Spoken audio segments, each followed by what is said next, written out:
近刚得到一个奖，跟我们讲一下最近得的奖。我忘记了。啊，来，可以这里，台语诗哈，诗人，他自称他说他是三超讲师，超精彩，超迷人，然后超幽默。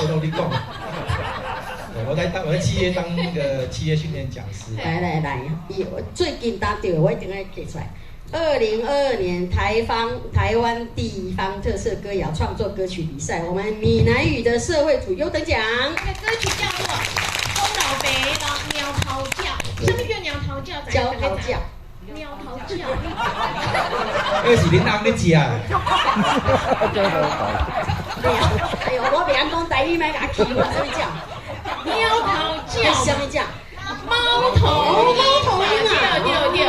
对，这一首歌哈，我们上一届有唱过，然后呢，议员哈是那一个上恩岛的恩当讲，上水那个恩当讲。如果有机会回去，你们查一下张元任的这个名字，就会看到这首歌，很不错哦。那今天我们刚刚唱的那个歌啊，也是他自己做的曲耶。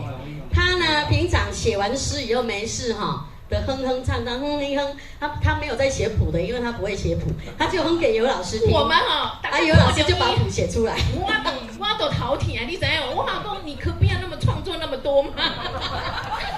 我只要请你表演的。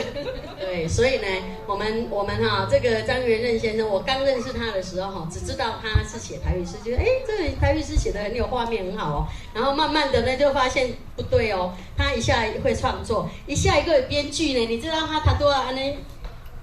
整个都是他的编剧。花一雕对不？昨天才发现的，他有给我加戏。我说我戏很多了，又一直加戏，所以他这个是天才儿童之一哈。所以我们再一次的谢谢张元任，请一下。